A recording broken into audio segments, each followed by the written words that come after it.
Part 1. George and Lisa are overseas students studying in Britain. They are returning home for the summer holidays. First, you have some time to look at questions 1 to 3.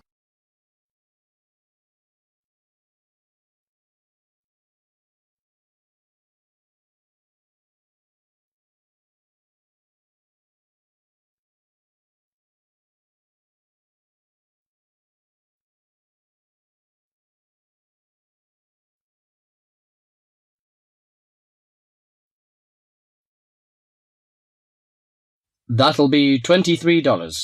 Right, there's your change. Have a nice trip. Oh, I'll just get your bags out of the boot.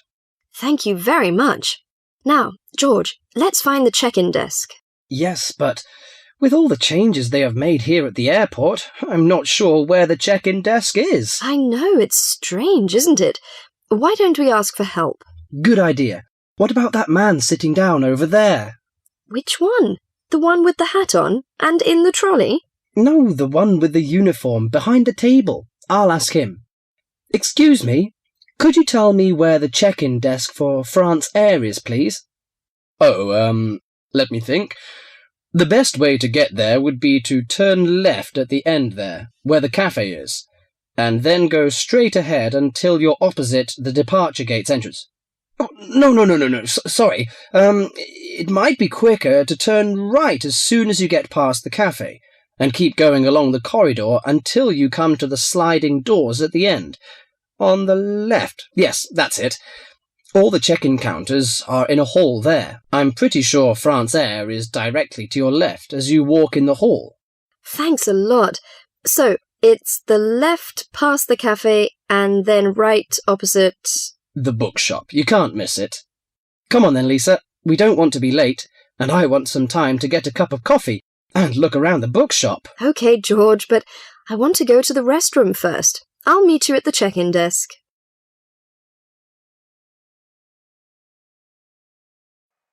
Before you hear the rest of the conversation, you have some time to look at questions 4 to 10.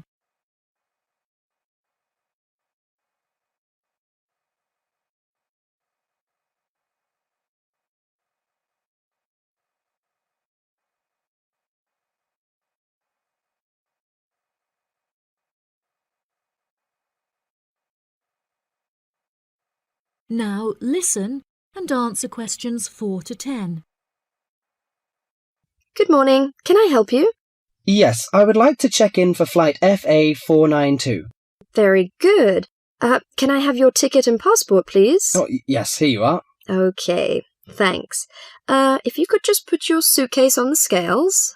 Oh, I have this extra box that I want to take as well. Okay, well, that's extra luggage, so I'll have to get you to fill out an excess baggage declaration certificate. It'll cost extra, I'm afraid. Let me see. $40 exactly, if the total value of your contents is under $400. Oh, well, what's the form for? It's just a form you have to fill out so that if there are any problems, we'll know where you are and how to contact you. So, if you can give me a few details, I'll key in the information. Okay then, your passport says your name is Lavier. Is that right? Yes, George Lavier. George, Lavillliers.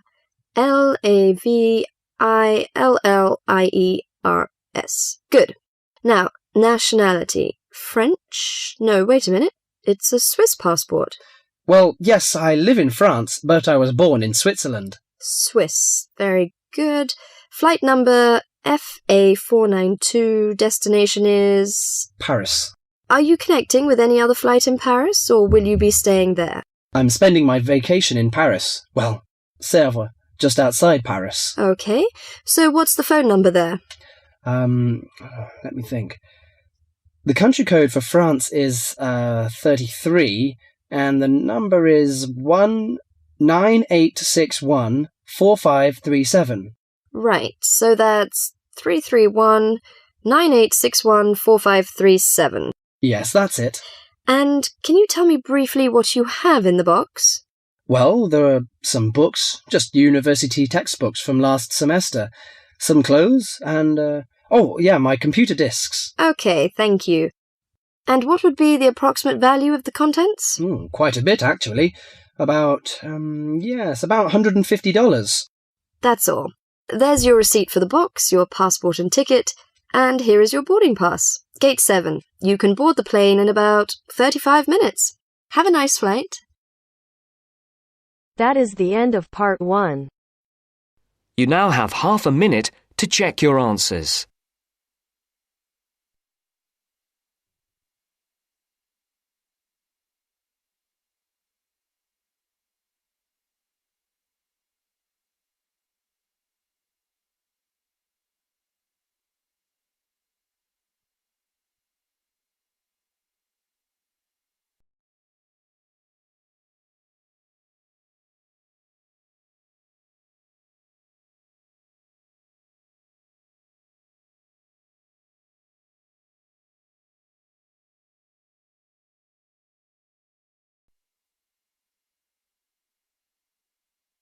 Now turns to part 2. Part 2. First, you have some time to look at questions 11 to 17.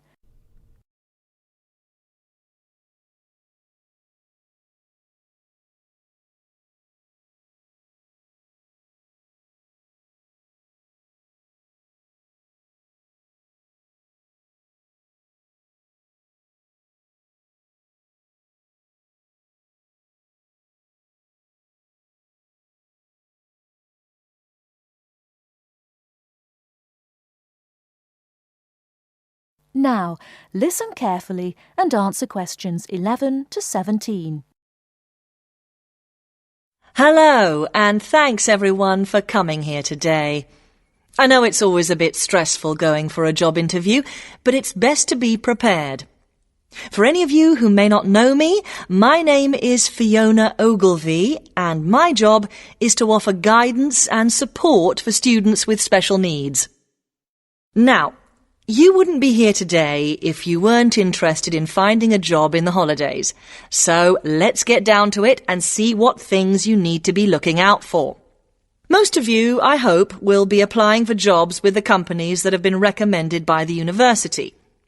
The reason for this is that we here at the university already know these companies and have established good working relationships with them. I've also been to visit all of them and checked out the facilities they have to offer.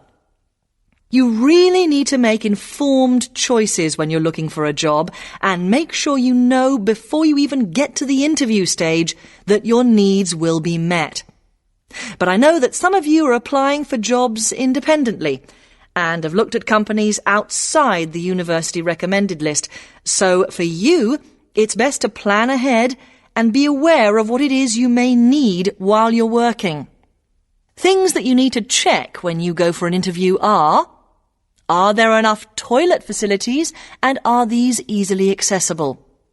Also, you want to check that all the public areas inside the building are barrier-free, so you can get direct access to these public spaces whenever you need to. And ask about ramps into the building, so you know how many there are and where they are located. These kinds of things are so much more difficult to sort out when you've started work, as they take time. But ramps are an absolute must, so please make sure you know where they are. Another thing you must make sure of is that the lifts have the correct lowered control panels. Ask if all the lifts have this facility or if it's only certain ones. Now, something I think that is often overlooked is working hours. What you want to make sure of is that you get flexi time. This basically means that your working hours are flexible and you can clock on and clock off in times that suit you. Within reason, of course. Most companies do recognise that it takes much longer for someone in a wheelchair to get on and off buses and trains. Public transport can take that much longer, so you need to be organised and prepared. And for those of you lucky enough to own a car, check how many disability parking spaces are available. Remember that it's your right to have a disabled parking space. These also need to be near enough to a wheelchair-accessible entrance or ramp. OK, are there any questions before we move on? Before you hear the rest of the talk, you have some time to look at questions 18 to 20.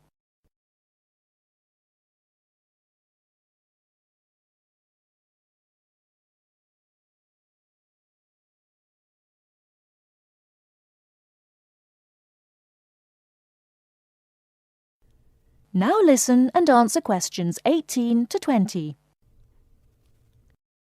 Right, let's move on then. Now I want to talk you through the series of visits to companies which we've got planned for next week. On Monday morning, we will be visiting the Lowland Hotel. They have various summer jobs available, working as a receptionist or conference organiser in their busy conference centre, organising and setting up conferences. You need to be prepared for working in an office environment and spending quite a bit of time talking on the telephone. The bus leaves for the hotel at 9 a.m, so make sure you leave yourself plenty of time to get there. When you arrive at the hotel, please gather in the reception area and wait for someone to take you to your first session, which will be a talk. The talk at the hotel will begin at 10 a.m, and then there will be a short tour of the hotel. There will be a light lunch provided, which is usually salads and sandwiches. The next place we'll be visiting will be on Tuesday afternoon. We'll be going to visit a little local company that makes handmade paper and cards. For those of you studying art, this may be just what you're looking for. We'll be taken on a tour of the company which lasts 3 hours. The tour will start at 3:30 p.m, and after that you'll have a chance to meet some of the staff. Tea and coffee will also be provided. We have no trips planned for Wednesday, but on Thursday morning we'll be going to Tobago Travel Agency. This is a very popular choice amongst our students because you can get student discounts on holidays. We've booked a coach for this, and it'll leave from outside the refectory at 8 a.m. You'll need to bring a packed lunch for this, so please don't forget. There is a little canteen where you can buy hot and cold food, but this is closed on Thursdays. Friday, we'll be having representatives from all the companies visiting us, so you will have a chance to ask any questions, and of course, put your name down on the list if you're interested in working for them over the summer. This event will take place in the main hall next to the library, and it'll run from 10:30 until 4. I really hope you make the most of this excellent opportunity to not only earn yourself some extra money, but also to gain experience of what it's like to work. And if you'd like to find out more, then please ask some of the students who worked last year. They're all wearing green badges and will be happy to speak to you afterwards. That is the end of part 2. You now have half a minute to check your answers.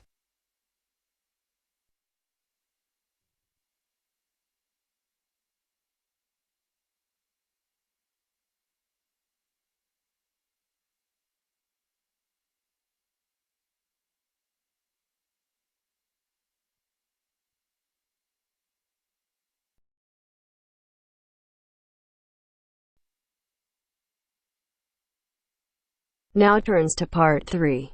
Part 3. You will hear a tutor and 2 students discussing the best ways to study. First, you have some time to look at questions 21 to 25.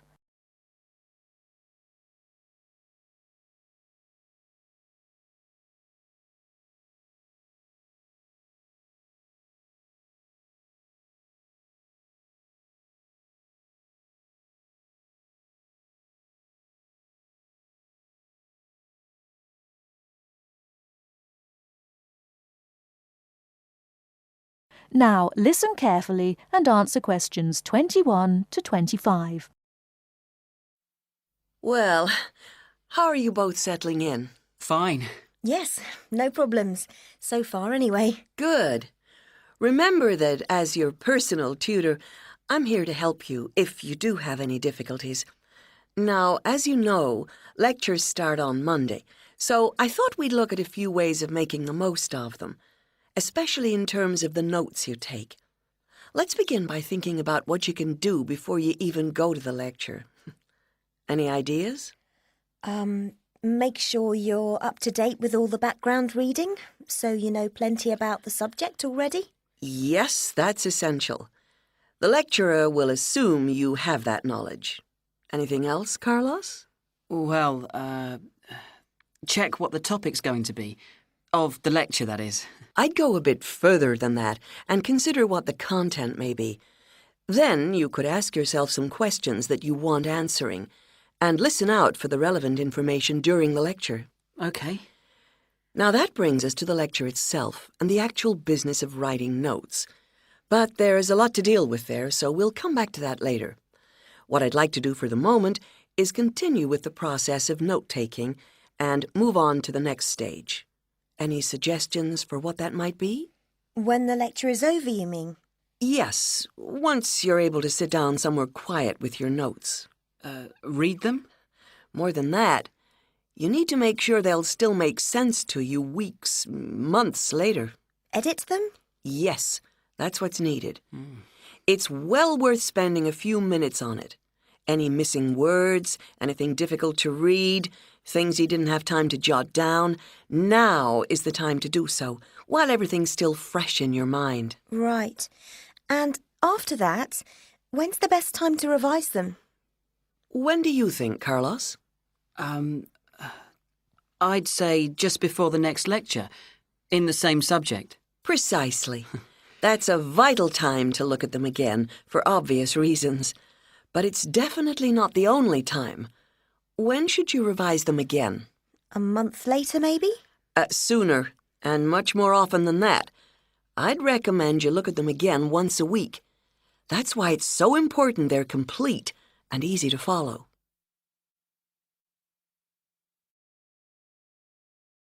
Before you hear the rest of the talk, you have some time to look at questions 26 to 30.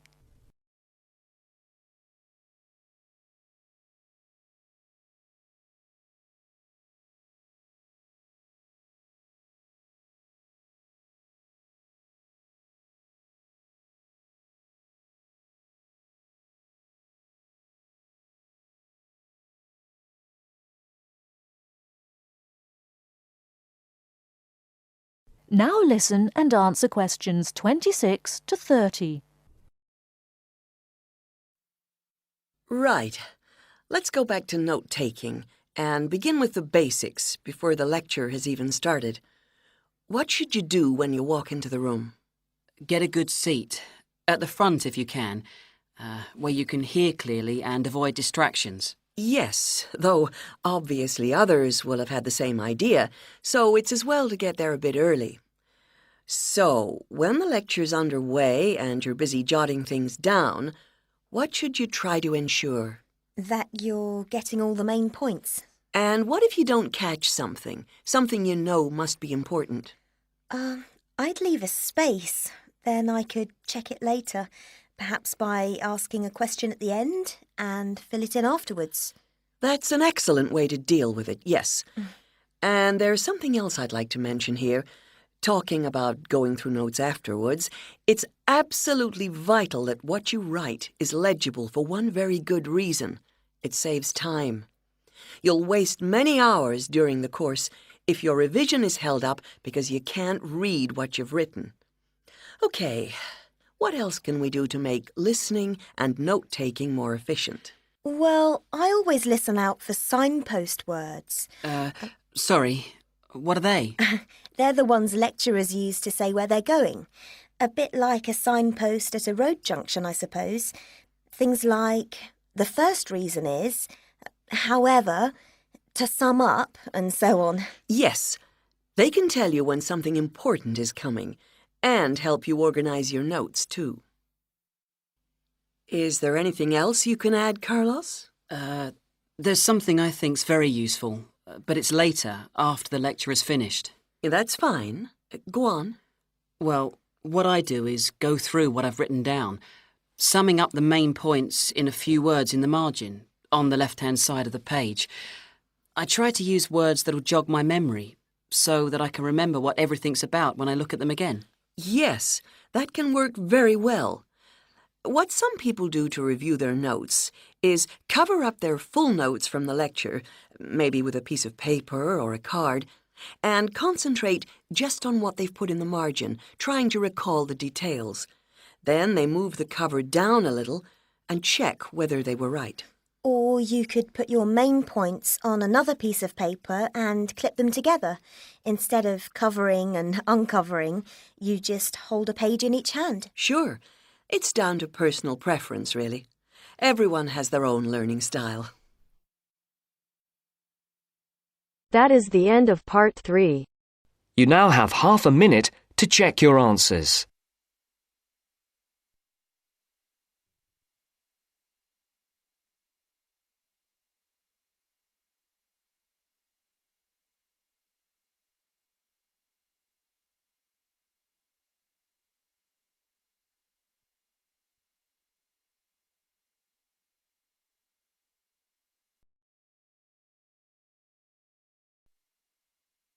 Now turns to part 4. Part 4. Now listen to the second part of the lecture. As you listen, complete the notes below. First, you have some time to look at questions 31 to 40.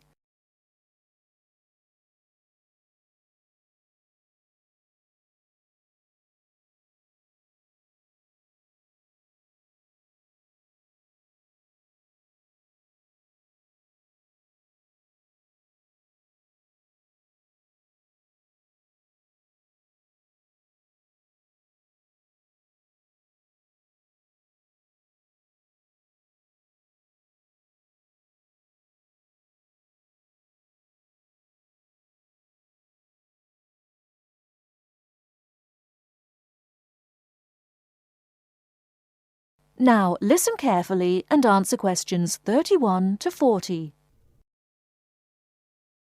Now let's turn to shopping, which may interest you more. In general, shops open at 9 o'clock in the morning and close at 5:30 in the afternoon. In country towns and quieter suburbs, smaller shops close for an hour at lunchtime, and once a week there tends to be an early closing day when most shops shut during the afternoon. Many cities have a late night once a week when shops stay open until approximately 8 o'clock in the evening. You should ensure that anything you bring into the country, such as travelling irons, heated rollers, hairdryers and electric shavers, can be used on the standard British voltage, which is 240 volts, 58Z. Many hotels will, on request, be able to supply adapters for electric shavers. When you travel, you may want to send postcards home. Stamps can be bought at post offices throughout Britain. They are open from 9 o'clock to 5:30 Monday to Friday, and until 12:30 on Saturday. Stamps can also be bought at postal centre stamp dispensers, at large stores and major tourist attractions. For posting letters, you don't have to go far before finding a red painted letterbox. Alternatively, use the letterboxes at post offices. You may ask how much to tip in hotels and how much it is for a taxi. There are no fixed rules on tariffs about this, and the following is intended only as a guide to customary practice. Most hotel bills include a service charge, usually 10 to 12%, but in some larger hotels, 15%. Where a service charge is not included, it is customary to divide 10 to 15% of the bill among the staff who have given good service. In restaurants, if a service charge is not included in the bill, then 10 to 15% is usually left for the waiter. For porters, we usually give 30p to 50p per suitcase.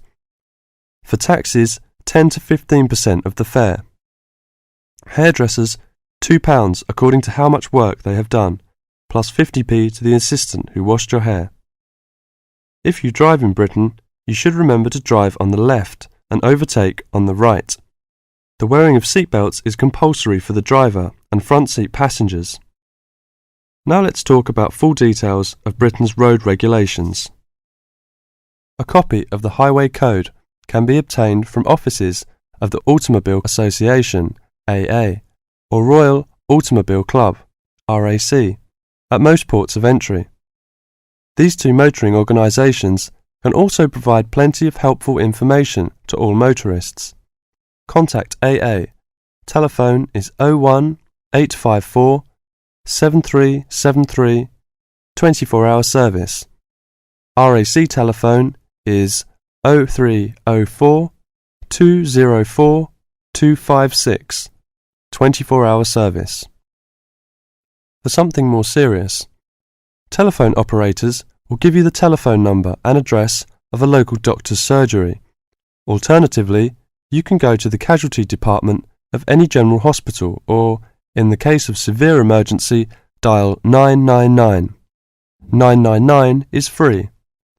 Remember, unless you belong to a European Community country or one with which the UK has reciprocal health arrangements, you will be charged for the full cost of medical treatment in Britain, except in the case of accidents or emergencies requiring outpatients treatment only. It would therefore be wise to take out full medical insurance before leaving home. That is the end of part 4. You now have half a minute to check your answers.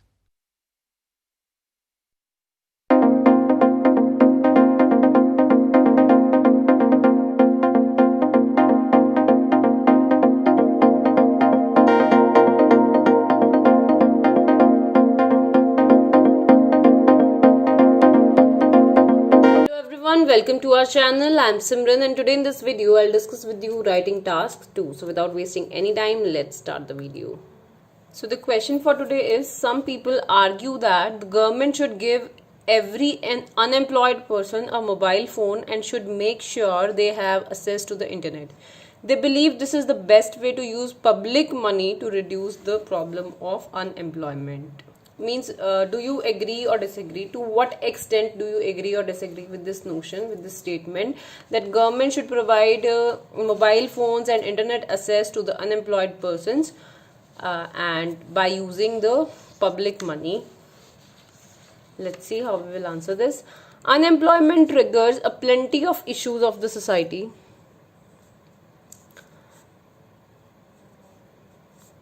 In the society. To escape boredom and poverty, young people without work opportunities can turn to drug or violence. So they can turn to drug or violence. Means they will be addicted to drugs or in the crimes like violence. In these kind of problems, they will indulge themselves if they will be unemployed or poor. For all these purposes, any step that can help to minimize unemployment should be applauded, means should be accepted or should be welcomed, we can say. For any step, if it is taken by the government to make people employed, then we should welcome that. However, I believe it is still not the better way to deal the unemployment crisis. So I believe I am not completely disagreeing the statement. I agree with also, but I disagree also with this notion. So I have written, however, I believe it is still not the better way to deal the unemployment crisis.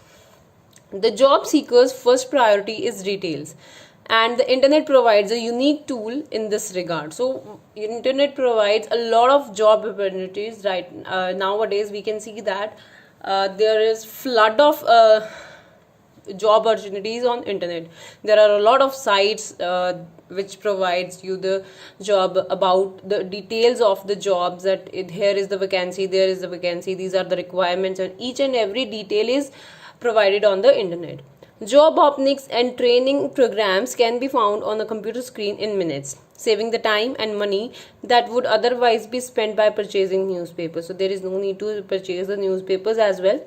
Furthermore, the internet can be extremely beneficial in terms of preparation for work interviews. We can see a lot of videos on YouTube which helps people to prepare themselves for work interview for their jobs.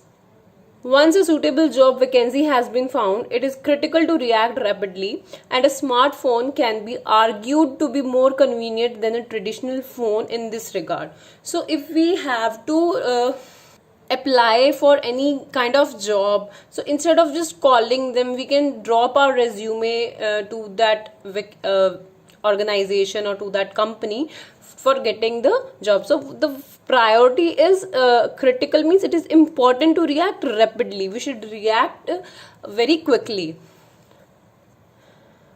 Apart from it, the cost of internet is now very low, so it will also be it will also not put a financial burden on the youngsters. Means there is no need to provide the internet because nowadays it is very low, so it will not even put the financial burden on the youngsters or the government as well, because it's the duty of government to provide internet. A cell phone is undeniably useful. It makes it easier to communicate with co-workers, mates and family. However, any technology that offers such advantages comes with a collection of drawbacks. Means no doubt it has positive effects, it will help the people to get jobs, but we cannot neglect its drawbacks. Mobile phones have a huge effect on youth and culture. Giving them free internet access is counterproductive because it can create an illusion of participation while these people might indulge themselves in playing with their phones. So means we are providing them phones for because they are unemployed, so that they can find the jobs, they can. But what can happen, it can create an illusion that they are not serious about all these things. They are participating in chatting, in exploring other things, looking for entertainment, playing online games. So they will indulge themselves in these kind of things, and they will become more lazy, more lethargic, and more unemployment will be there if internet and mobile phones will be distributed using public money. Chatting, exploring, looking for entertainment and playing online games are only a few examples. Regardless of the government's goodwill on behalf of taxpayers, such a solution would not alleviate unemployment. Means it will not reduce unemployment. Alleviate means reduce. So the using that taxpayers' money on these things will not reduce unemployment, and I believe it will increase the unemployment rate. To reiterate, offering free cell phones seems to be pleasant, but its disadvantages must be considered, and I believe it would be a waste of taxpayers' money if the government provided phones to the unemployed, because it would render them even more worthless. I mean, it will make them even more worthless. So this was all about the question. I'll meet you in the next video. If you like the video, do hit the like button and subscribe to our channel. Till then, bye bye and take care.